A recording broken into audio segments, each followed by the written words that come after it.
কোটা পশ্চিম ভারতের এক বিখ্যাত রাজ্য রাজস্থান। আর সেই রাজস্থানেরই একটা বেশ পরিচিত শহর হয়ে উঠেছে বর্তমানে এই কোটা। অতীতের চরবর্তী তথা আজকের চম্বল নদীর পূর্ব তীরে গড়ে উঠেছে এই কোটা শহর। শিল্পনগরী হিসেবে পরিচিত ছিল এই কোটা শহর, কিন্তু বর্তমানে একটা আমাদের ভারতবর্ষে সেরা এডুকেশন হাব নামে পরিচিত এই কোটা শহর। ঐতিহাসিক গুরুত্ব কিন্তু কম নয় এই কোটা শহরের। 1264 সালে বুন্ডির রাজকুমার জয় সিংয়ের হাতে পতন ঘটে এই শহরের। প্রাচীন ঐতিহাসিক শহর হওয়া সত্ত্বেও ট্যুরিস্টদের কাছে খুব একটা আকর্ষণীয় নয় এই কোটা শহর, যদিও ছড়িয়ে ছিটিয়ে কিছু ঐতিহাসিক নিদর্শন এখনও রয়ে গেছে। বর্তমানে কিন্তু এই কোটা শহরটা সারা ভারতবর্ষের কাছে একটা এডুকেশন হাব হিসাবে স্বীকৃতি পেয়েছে। এই শহরেই গড়ে উঠেছে আমাদের ভারতবর্ষের বিখ্যাত বিখ্যাত কোচিং সেন্টার, যে কোচিং সেন্টারগুলোতে আমাদের সারা দেশ থেকে লক্ষ লক্ষ ছেলেমেয়ে প্রতি বছর পড়াশোনা করতে এখানে আসে। বিশেষ প্রয়োজনে আমাকেও যেতে হয়েছিল এই কোটা শহরে। যারা আগামী দিনে কোটায় যেতে চান, কোনো কাজে হোক বা পড়াশোনার ব্যাপারে খোঁজখবর করার জন্য, তাদের জন্য এই ভিডিওটা অবশ্যই হেল্পফুল হবে। কলকাতা থেকে কিভাবে আমরা কোটায় পৌঁছলাম, কোটায় গিয়ে আমরা কোথায় থাকলাম, কোথায় খাওয়া দাওয়া করলাম, এবং এখানকার যে বিখ্যাত বিখ্যাত যে ইনস্টিটিউটগুলো আছে সেইগুলোতে কিভাবে আমরা যোগাযোগ করলাম, কিভাবে আমরা দেখলাম বা এনকোয়ারি করলাম, সব কিছুই থাকবে এই ভিডিওতে। 2 বা 3টে পর্বে এই ভিডিও আসতে পারে। আশা করি আপনারা আগামী দিনে যারা কোটার জন্য চিন্তাভাবনা করছেন বা কোটা নিয়ে প্ল্যান করছেন, তাদের কাছে এই ভিডিওটা খুব হেল্পফুল হবে। সম্পূর্ণ ভিডিওটা স্কিপ না করে দেখুন, আশা করি আপনাদের ভিডিওটা কাজে লাগবে। তো চলুন আসল ভিডিওটা এবার শুরু করি। হ্যালো ফ্রেন্ডস, ভ্রমণাড্ডা ইউটিউব চ্যানেলের আরও একটা ব্লগে আপনাদের স্বাগত। আমি অসীম। আজ আপনাদের নিয়ে চলব এই ব্লগের মাধ্যমে কোটা জংশন। চলুন এবারে যাত্রা আমরা শুরু করি। রাতের আলো ঝলমলে মায়াবী এই হাওড়া স্টেশন, আর এই মায়াবী হাওড়া স্টেশন থেকেই এবারে আমাদের যাত্রা শুরু হবে কোটা জংশনের উদ্দেশ্যে। আমরা হাওড়া স্টেশনে প্রবেশ করেছি। যথারীতি সেই হাওড়া স্টেশনের ব্যস্ততা, যাত্রীদের আনাগোনা, একই পরিচিত দৃশ্য। আমাদের এবারের ট্রেন 12938 আপ হাওড়া গান্ধীধাম গড়বা এক্সপ্রেস, যেটা হাওড়া প্ল্যাটফর্ম থেকে রাত 11টায় ছাড়বে। আমরা বাড়ি থেকে আনা খাবার দিয়ে রাতের ডিনারটা সেরে নিয়েই আমরা ট্রেনে উঠব। আমাদের এখন এই মুহূর্তে রাতের খাবারের পর্ব চলছে, যে খাবারটা আমরা বাড়ি থেকে নিয়ে এসেছি। তো কোনো রকম ঝামেলায় না গিয়ে আমরা প্ল্যাটফর্মে বসে খাওয়া দাওয়া সেরে নিয়ে আমরা এবারে ট্রেনে উঠব। হাওড়া স্টেশনে 14 নম্বর প্ল্যাটফর্ম থেকে 12938 আপ হাওড়া গড়বা এক্সপ্রেস ট্রেনটা ছেড়ে যায়। ট্রেনটা প্ল্যাটফর্মে দিয়ে দিয়েছে, আমাদের এখন ট্রেনে উঠতে হবে। নতুন LHB কোচ। ট্রেনের বাইরেটা খুব সুন্দর ওয়ালপেপার দিয়ে সাজানো, এক নজরে দেখেই ভালো লেগে যায়। এবারে চলুন ভেতরে গিয়ে দেখাই ভেতরের অবস্থাটা কেমন। আর হ্যাঁ, যেতে যেতে আমি আপনাদের সমস্ত তথ্যই দেবো। এই ট্রেনটা ছাড়াও আরও আপনারা কোন কোন ট্রেনে হাওড়া থেকে বা কলকাতা থেকে কোটা যেতে পারবেন, সেই সমস্ত তথ্যই থাকবে এই ভিডিওতে। ট্রেনে উঠে পড়েছি। ট্রেনটা মোটামুটিভাবে এখনও পর্যন্ত পরিষ্কার পরিচ্ছন্ন আছে, মনে হয় সদ্য ওয়াশ করেই এসেছে। ভেতরে একটা রুম ফ্রেশনারের সুন্দর মিষ্টি গন্ধ আসছে। আমাদের ট্রেনের কোচ নম্বর হচ্ছে B2। চলুন এবার আমরা আমাদের বার্থে যাই। বার্থে গিয়ে দেখি বার্থের অবস্থা। ব্ল্যাঙ্কেট দেখলাম দেওয়া রয়েছে, পিলো দেওয়া রয়েছে, মোটামুটিভাবে সব সিটের জন্যই দেওয়া রয়েছে। ট্রেন ছাড়াও টাইম হয়ে গেছে, তবে এবারে একটু গুছিয়ে নিয়ে তারপর আমি আপনাদেরকে আবার দেখাচ্ছি। ট্রেন ঠিক টাইমেই, অর্থাৎ রাত 11টায় হাওড়া স্টেশন ছাড়লো। এই ট্রেনের তথ্য আমি আপনাদের একটু পরে দিচ্ছি, কারণ অনেকক্ষণ আমরা যাত্রা করব, সময় অনেক পাবো, পরে আস্তে আস্তে দিচ্ছি। তার আগে আমি আপনাদের জানাই যে এই 12938 আপ গড়বা এক্সপ্রেস ছাড়াও আর কোন কোন ট্রেনে আপনারা কলকাতা থেকে কোটা পর্যন্ত যেতে পারবেন। এই ট্রেনটি ছাড়াও আরও 3টে ট্রেন আছে, যেগুলোতে করে আপনারা কোটা জংশন পৌঁছতে পারবেন। তার মধ্যে একটি হচ্ছে 20972 up Udaipur city superfast express, যে ট্রেনটি শালিমার থেকে ছাড়ে রাত 8টা 20-তে এবং কোটা জংশন পৌঁছায় পরের দিন রাত 12টা 10-এ, এবং এটি ছাড়ে শুধুমাত্র রবিবার। এটি একটি উইকলি ট্রেন। এছাড়া কলকাতা স্টেশন থেকে আরেকটি ট্রেন ছাড়ে, যেটি সপ্তাহে বৃহস্পতিবার ছাড়ে। ট্রেনটার নাম্বার হচ্ছে 19607 আপ মাদার এক্সপ্রেস। এই ট্রেনটি 11টা 25 কলকাতা স্টেশন ছাড়ে, মানে দুপুরবেলা 11টা 25, এবং পরের দিন রাত 9টা 15 কোটা জংশন পৌঁছায়। এই ট্রেনটার সময় একটু বেশি নেয়। এ পথে আরও একটি ট্রেন আছে 18009 আজমির উইকলি এক্সপ্রেস, যে ট্রেনটি সাঁতরাগাছি স্টেশন থেকে প্রতি শুক্রবার ছাড়ে দুপুর 1টায়, এবং তার পরের দিন রাত 9টা 15 কোটা জংশন স্টেশনে পৌঁছায়। আমি এই সমস্ত ট্রেনেরই ডিটেলস এই ভিডিওর স্ক্রিনে এবং ভিডিওর ডিসক্রিপশন বক্সে দিয়ে দেবো, আপনারা দেখে নেবেন, তাতে আপনাদের সুবিধা হবে। কথা বলতে বলতে train Bardhaman junction station cross করছে। এই ট্রেনের বর্ধমান জংশন স্টেশনে কোনো স্টপেজ নেই। এই ট্রেনের ফার্স্ট স্টপেজ আসানসোল। তো এরপর অনেকটাই রাত হয়ে গেছে, রাতের বেলা বিশেষ কিছু আর দেখানোর নেই। গুড নাইট বলে আপাতত এই রাতের জার্নিটা এখানে শেষ করছি। একটু বিশ্রাম নিতে হবে, পরের দিন আপনাদের সঙ্গে দেখা হবে আবার সকালবেলাতে।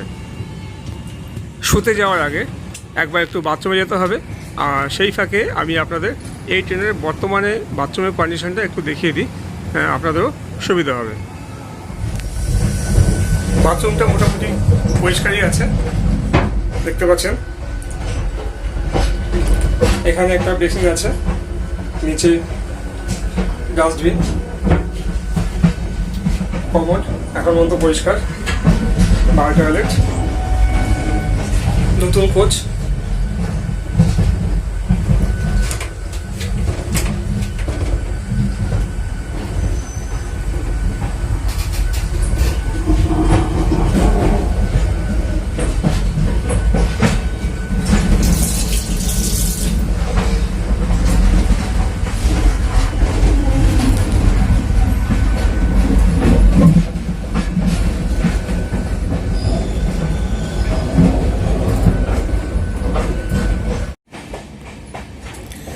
কোচের বাইরে দরজার কাছে একটা ডাস্টবিন রয়েছে,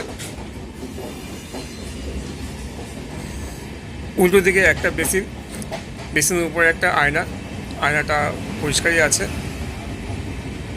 বেসিনের নিচেও একটা ডাস্টবিন রয়েছে।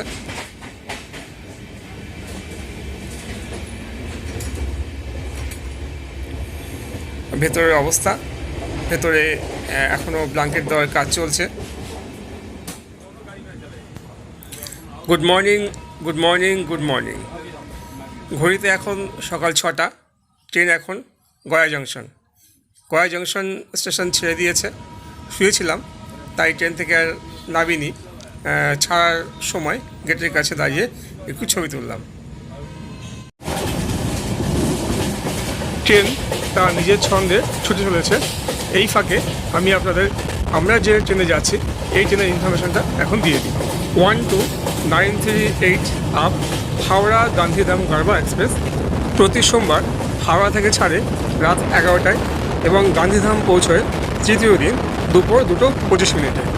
তবে আমাদের এ যাত্রা শুধুমাত্র কোটা পর্যন্ত, তাই আপাতত এই ভিডিওতে আমি এই ট্রেনের কোটা পর্যন্ত ইনফরমেশন দেব। এ পথে হাওড়া থেকে কোটা জংশনের দূরত্ব 1598 কিলোমিটার, সময় লাগে 24 ঘন্টা 10 মিনিট। কোটা জংশন পৌঁছয় দ্বিতীয় দিন রাত 11টা 10। কোটা পর্যন্ত মোট 5টা স্টেটের উপর দিয়ে এই ট্রেনটা যায়, তার মধ্যে ওয়েস্ট বেঙ্গল, ঝাড়খণ্ড, বিহার, উত্তরপ্রদেশ এবং রাজস্থান। আর গান্ধীধাম অবধি আরও 2টো স্টেট কভার করে, মধ্যপ্রদেশ এবং গুজরাট। হাওড়া এবং কোটা জংশনের মধ্যে মোট 11টা স্টপেজ আছে। এই ট্রেনের স্টপেজ খুবই কম। হাওড়ার পরে ফার্স্ট স্টপেজ আসানসোল, তারপর ধানবাদ, তারপর কোডারমা, গয়া, সাসারাম জংশন, পণ্ডিত দীনদয়াল উপাধ্যায় বা পুরনো Mughalsarai junction, Mirzapur, Prayagraj, Kanpur city, Tundla, Agra fort এবং কোটা। ট্রেন এখন সোন নদীর ব্রিজ ক্রস করছে। এর পরবর্তী স্টপেজ সাসারাম এবং তার পরবর্তী স্টপেজ পণ্ডিত দীনদয়াল উপাধ্যায় জংশন। ঘড়িতে এখন 7:10 আর ট্রেন এখন সাসারাম জংশন স্টেশন ক্রস করছে। এখানে এই ট্রেনটা 2 মিনিট একটা হল্ট ছিল। এর পরবর্তী স্টেশন মুঘলসরাই জংশন বা পণ্ডিত দীনদয়াল উপাধ্যায় জংশন। ঘড়িতে এখন সকাল 8:50 আর ট্রেন এখন পণ্ডিত দীনদয়াল উপাধ্যায় জংশন স্টেশনে। এখানে এই ট্রেনটার 10 মিনিটের একটা ব্রেক আছে। আমি ট্রেন থেকে একটু নামবো, নেবে সকালের ব্রেকফাস্টের জন্য কিছু এখান থেকে নিয়ে নেওয়া যায় কিনা সেটা একটু দেখব, আর আপনাদের একটু প্ল্যাটফর্মটা ঘুরিয়ে দেখাবো।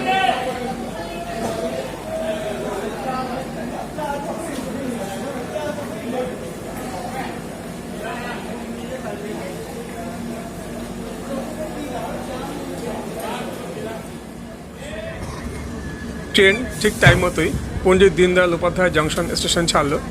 পরবর্তী স্টপেজ মির্জাপুর। মির্জাপুরের অ্যারাইভেল টাইম সকাল 10টা, ওখানেও 2 মিনিটের একটা স্টপেজ আছে।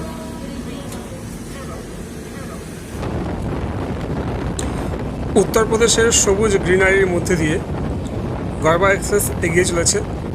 এই ফাঁকে আমি আপনাদের কোন ক্লাসের কত ভাড়া সেটা আমি এবার আপনাদের বলে দিই। ভিডিওর স্ক্রিনেও ভাড়া তালিকা দেওয়া থাকবে, আপনারা ভিডিওটা পজ করে দেখে নিতে পারেন, অথবা এই ভিডিওর ডেসক্রিপশন বক্সেও সম্পূর্ণ ভাড়া তালিকা এবং এই ট্রেনের সম্পূর্ণ ডিটেলস দেওয়া থাকবে, আপনারা ভিডিওর ডেসক্রিপশন বক্সে গিয়েও দেখে নিতে পারেন। চলুন এবার তাহলে আমি আপনাদের ভাড়া তালিকাটা বলে দিই। তার আগে বলি, এই ট্রেনটায় জেনারেল ক্লাস আছে 3টে, মানে 3টে জেনারেল কম্পার্টমেন্ট আছে। স্লিপার ক্লাসের কম্পার্টমেন্ট আছে 8টা, এসি 3 টায়ার আছে 6টা, এসি 2 টায়ার আছে 2টো, এছাড়াও প্যান্ট্রি কার আছে। এবারে ভাড়াটার কথাটা বলি। স্লিপার ক্লাসের ভাড়া হাওড়া থেকে কোটা জংশন পর্যন্ত 675 টাকা, এসি 3 টায়ারের ভাড়া 1770 টাকা এবং এসি 2 টায়ারের ভাড়া 2545 টাকা। কথা বলতে বলতে গঙ্গা নদী পার হচ্ছে, সামনেই প্রয়াগরাজ বা এলাহাবাদ জংশন স্টেশন। চলুন এবার আবার আপনাদের এলাহাবাদ জংশন স্টেশনটা একটু দেখিয়ে দিই।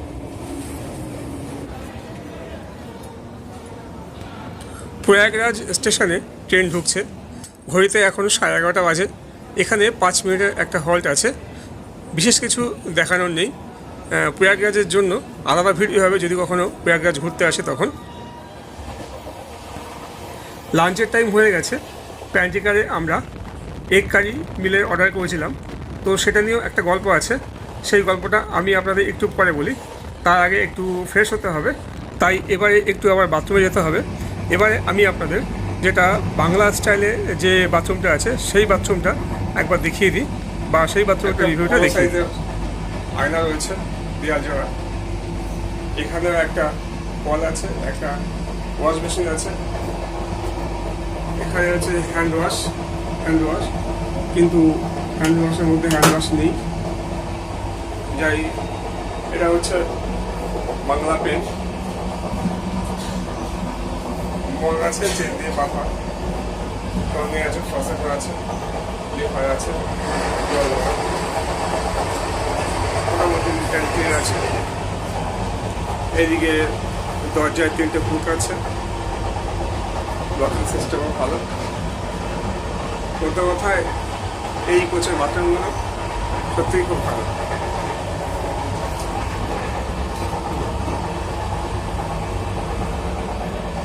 এখানে একটা ডাস্টবিন রয়েছে।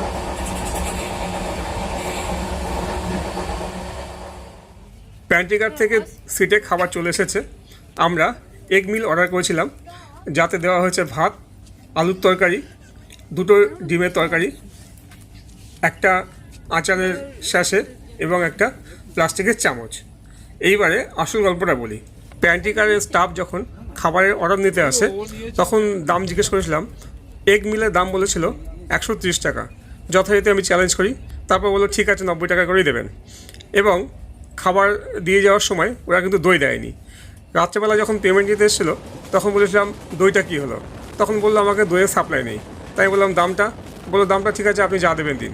তো আমি দইয়ের দাম বাবদ 10 টাকা কেটে রেখে আমি 80 টাকা করে দিয়েছিলাম, সেটাই ওরা নিয়ে চলে গেছিলো। কোনো রকম কিছু ঝামেলা কিছু করেনি। তো এই ব্যাপারটা আপনারা একটু মাথায় রাখবেন।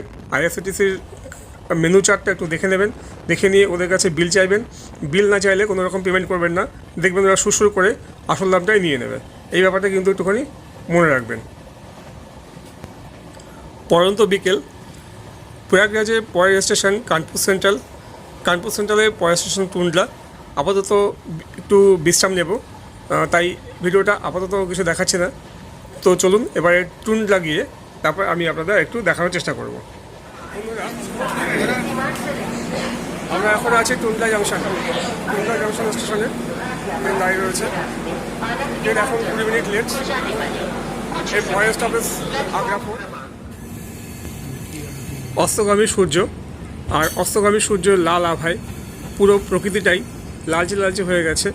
ট্রেন থেকে এই অস্তগামী সূর্য দেখাটা সত্যিই খুব মজার এবং আনন্দের। ট্রেন ধীর গতিতে এগিয়ে চলেছে। পরবর্তী স্টপেজ আগ্রা ফোর্ট।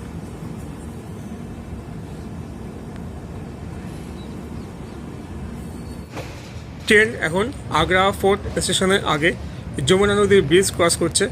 আর বন্ধুরা, দূরে কি আপনারা কিছু দেখতে পাচ্ছেন? একটু ভালো করে দেখুন, বুঝতে পারবেন। যদিও ক্যামেরা ঠিক জাস্টিফাই করছে না, তবুও আশা করি আপনারা বুঝতে পেরেছেন কি দেখাতে পেরেছি। তাজমহল ছাড়াও আগ্রা ফোর্ট স্টেশনে ঢোকার ঠিক মুখেই বাঁ হাতে পড়বে আগ্রা ফোর্ট। এটাও ট্রেন থেকে আপনারা এক নজর দেখে নিতে পারবেন।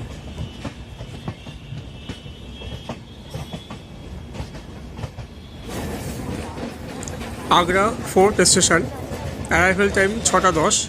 এখানে 10 মিনিটের একটা ব্রেক আছে। তারপরে সোজা কোটা জংশন। এই আগ্রা ফোর্ট আর কোটা জংশনের মধ্যে প্রায় 5 ঘন্টা ডিফারেন্স। এই 5 ঘন্টার মধ্যে কিন্তু কোনো স্টপেজ নেই। তো আপনাদের সঙ্গে এরপরে আবার দেখা হবে কোটা জংশন স্টেশনে। 12938 হাওড়া গান্ধীধাম গারবা এক্সপ্রেস এখন আগ্রা ফোর্ট স্টেশনে। 20 মিনিট লেট। ঘড়িতে এখন 6:30। এর পরের স্টপেজ কোটা জংশন। আমরা কোটা জংশন স্টেশনে নেমে যাব। অবশেষে বন্ধুরা, প্রায় 24 ঘন্টা একটু বেশি ট্রেন জার্নি করার পরে আমরা কোটা জংশন রেলওয়ে স্টেশনে এসে পৌঁছেছি। ঘড়িতে এখন 11টা বেজে 18 মিনিট। 10 মিনিট মতন ট্রেন লেট আছে। এটা অবশ্য কোনো লেট বলে মনে হয় না। যাই হোক, এবারে আমাদের একটা মস্ত সমস্যা হচ্ছে হোটেল খোঁজা। আমরা প্ল্যাটফর্ম থেকে বেরিয়ে হোটেল খুঁজবো। আপাতত এই ভিডিওটা এখানে শেষ করছি। পরবর্তী ভিডিও আসছে খুব শীঘ্রই। ততক্ষণ ভালো থাকুন এবং সুস্থ থাকুন। Thank you.